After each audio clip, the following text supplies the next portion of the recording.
introduce to you my man, 2 teeth, 1 leg longer than the other. Hurricane Hugo, hip have it. All my children watching, none of my children have it. Twisted tube, Todd Torres from Texas. Abortion prevention, this girl got extensions. Yabba dabba do his breast smell like doo. My man, aka Michael Charles, aka Blade Brown. I dare you to hit him. So you're Blade Brown, huh? Well, check this out, Blade. You stay out of my way, you dig? You dig? I dug. Sit! Everybody get up! Now, reading is fundamental. Now let's get on with this school thing. You teach! Oh, yes. Reading is fundamental. Yeah. Y'all know what it is. It's your boy, Mr. Victory or Nothing, also known as Marcus. If you don't know what that clip is from, that's what we get in this week's moment of victory. I believe this is episode 8. Episode 8 of Moment of Victory. So for you first timers here, if you don't know what's going on, normally, I take a verse from a song, a hip hop song that I think is spitting some bars or some knowledge or something that I can relate to something positive and uplifting in this world. And, we play the verse and I talk about it for a few minutes. Just the moment hits the moment of victory. But today we're going to do it a little differently. Today I took from a movie clip. And if you don't know what that movie is, that's from the movie Class Act, Kid and Play movie. Still hip hop related. Kid and Play, went through a period in life where like they was hot as fish grease, man. They was everywhere with the house parties and the class acts and the top charting songs, man. They was all over the place. But that was the Bama Wedge. He was like the bully in the school, or not the bully. He was a drug dealer, for Tommy from Martin. I forgot his name in the movie, but he was pushing in the high school for Tommy from Martin. And, that was when he first met Blade. Hey, say what you say. You know what I'm saying? He told him, stay out. Look, you Blade Brown, I'm Wedge. Stay out of my way and it's all good. And then when it was all said and done, he was like, now let's get on with this school thing. He was like, because reading is fundamental. You teach. And then the teacher come up from behind the desk. Yes, reading is fundamental. Sounded like the Red Eyes guy from the Visine commercials or whatever. But I wanted to take that clip because he says reading is fundamental. Let's get on with this school thing. You teach. And I think that is definitely present in today's world. If you've been living under a rock and you don't know what happened this week, LeBron James, the best basketball player in the NBA, been the best basketball player in the NBA for like the last 10, 11 years. He's been playing in the league 15 years, but the best basketball player in the league opened up a school in his hometown of Akron, Ohio. Not the first person to open up a school. Shout out to Jalen Rose, who also opened up a school in his hometown, Detroit, Michigan, back in 2011. It's been a few years or whatever, but and everybody, we kind of forget, Jalen did it. Some other people, I think like a tennis player did it. People have opened schools before, like programs or whatever, but it's nothing like when the best player, the biggest superstar, the arguably one of the biggest, most recognizable faces on the planet does something like that. So I think that's why LeBron James has been really getting some shine with it. But nevertheless, he opened up a school in his hometown of Akron, Ohio, and it's just amazing. It's so many things on this level, and I'm going to break it down just a little bit, like just how the school goes. So, I mean, he has like 240 something students.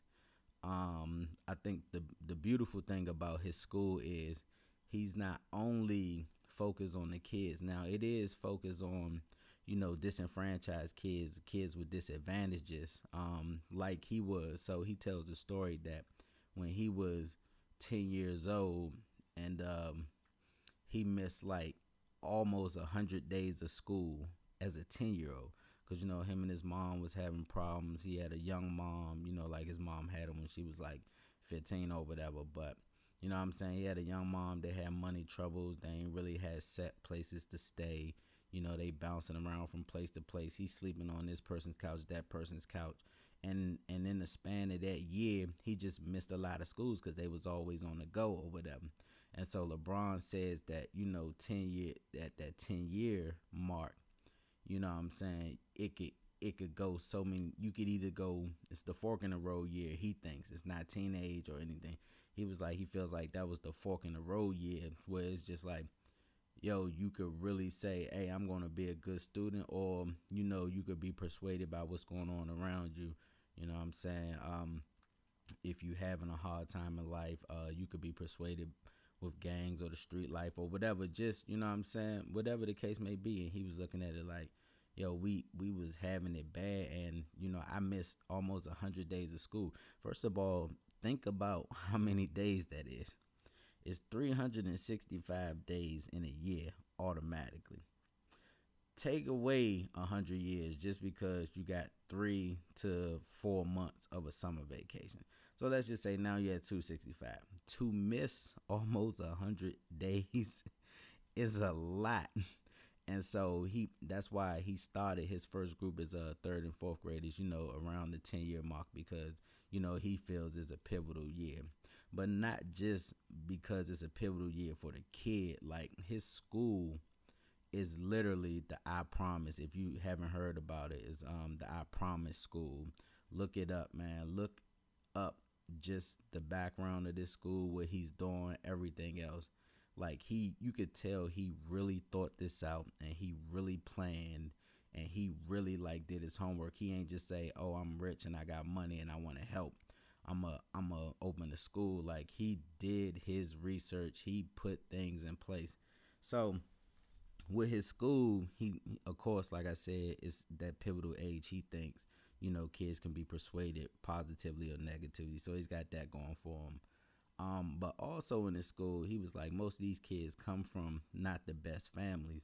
So his school is actually also helping out the families. So, like, if your parents don't have the best education, or, they need help, they need their GED, they have educational tools for the parents who can help them, get their GED, have classes and things of that nature so that they can get jobs. And it's all about, not just the kid, growing up the right way, but, what I'm saying, making sure the entire family is going in the right direction so they could be pivotal members of society. So, like, they help them with job training, GED, things of that nature. The kids get, 3 meals a day and a snack. Like I said, helping the family out, education. And then he takes it a step further. So if you go through Akron Public Schools, because his school is associated with Akron Public Schools, you graduate, and if you want to go to college, your education will continue, because he set aside like $40-50 million for all the kids in Akron. If they want to go to school, they can go to the University of Akron for free. So not only is he continuing, the developmental years with, elementary, middle school, eventually high school, what it's going to turn to, eventually he's going to have other grades in, but right now I think he has just third and fourth graders.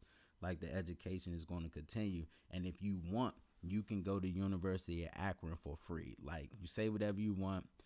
Oh, it's not the big time. It's not Ohio State. Whatever the case you want. If you have the ability to go to Ohio State or some other big school in Ohio or California, wherever you want to go, that's fine. But for the community, if you cannot afford college and you want to go to college and you meet the requirements to go to college, you can go to the University of Akron for free.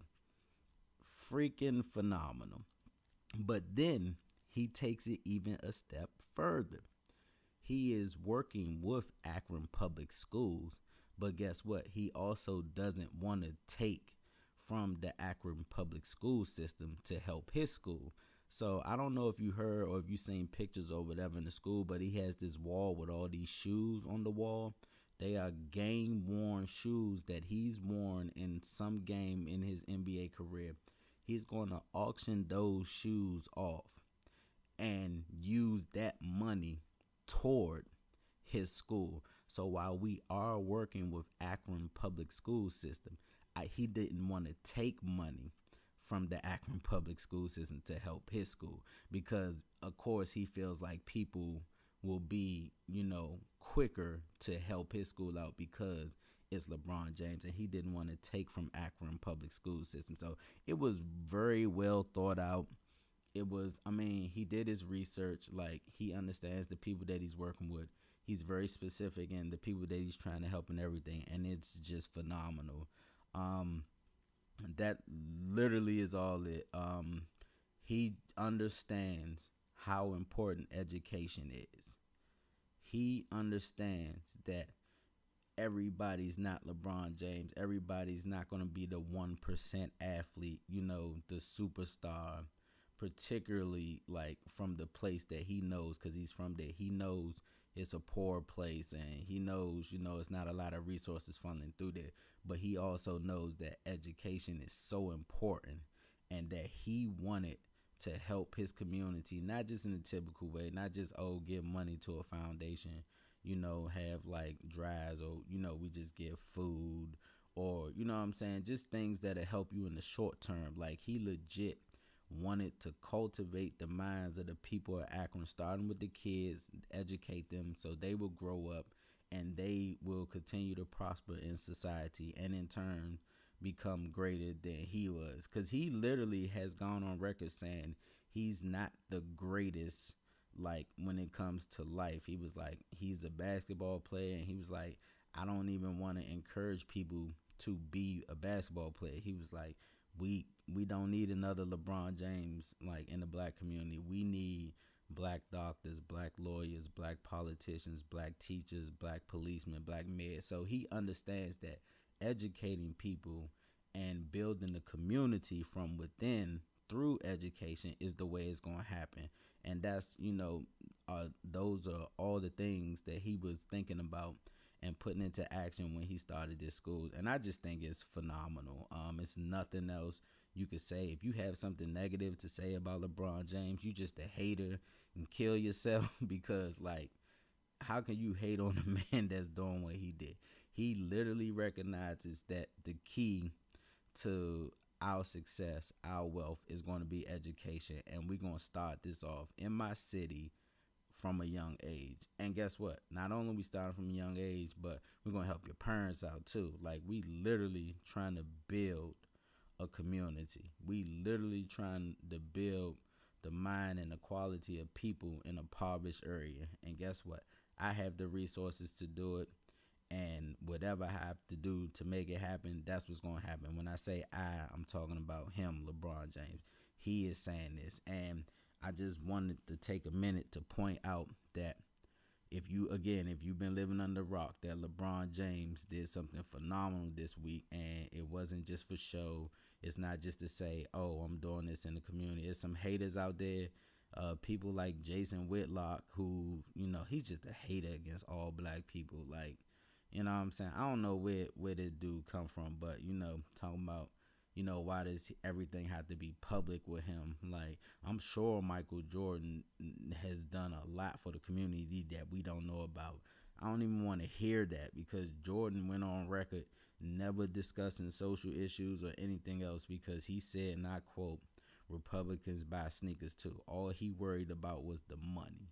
LeBron James has understood that, the money will come, but at the end of the day, black people still fall, we still have disadvantages, and we need to start working on the disadvantages from an institutional level. And so his school is all about us cracking into institutions, and, let's build institutions. Let's have black schools. Not saying that, he don't have white teachers or anything like that, because he does, but he understands that education is the key to getting out of poverty, whether we think it or not, or becoming productive members of society. So shout out LeBron James, like, straight up, man. Like, I salute you, like, straight up. Ain't, in my eyes, ain't no more debate.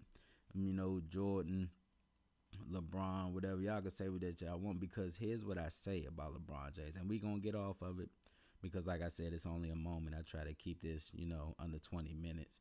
We at that 15-minute mark. But what I say about LeBron James is, he's very involved in the community and very outspoken about social issues and injustices, and talk about education. He's a family man and all this stuff. Forget on the court for a minute, because he's been the best basketball player in the league, in the NBA, for the last 11 of his 15 years. Ain't no question.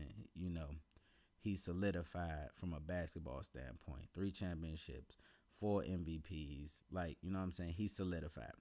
But all the things that's going on off the court, inner city, social injustice, education, speaking out, all of that stuff that he does off the court while being the best player in basketball. Think about that for a minute. It's not like I'm a Wizards fan, so it's not Otto Porter, you know what I'm saying? Somebody who's just, another guy in the league. Like, he is the best player in the sport, and he is also excelling off the court in business and everything else. Like, he is doing a phenomenal job in life. He is the epitome of a role model. I know Charles Barkley said years ago, I am not a role model.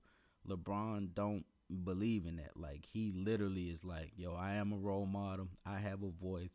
I have the resources. I can make a difference. I want to make a difference. I'm going to make a difference. So we gotta salute him. It's no more debate. He's the GOAT on and off the court. And King James, like, you for real are king. We salute you. I hope more players, more actors, more actresses, more ball players, elected officials, like, I hope people follow in your footsteps and not just think that, just opening the school is it. Like, really look into what's needed in the communities that you want to open the school. Really look at, the resources that go into a school. Like, really look at how you can make a difference. And salute King James, man. Again, opening up the I Promise school. Again, Google I Promise, LeBron school, Akron, LeBron open school. Google any of that stuff to, like, get the details. But, like, he really thought about this. He really put his heart and his mind into it, and he got it done. And we salute you, King James, man. This is episode 8 of The Moment of Victory, man. I'm your host, Mr. Victory or Nothing, man. Follow me. You can follow me on IG, Mr. Victory or Nothing, Twitter, Mr. Victory or Nah, because, Twitter only give you a certain amount of characters for your username. Man, like this video, subscribe to the page, Mr. Victory or Nothing YouTube page, man. Share, leave a comment, man. Tell your folks about it. But we coming close to that 20 minutes. But yeah, this is it, episode 8, Moment of Victory, man. I'm your host, Mr. Victory or Nothing, man. I'm out.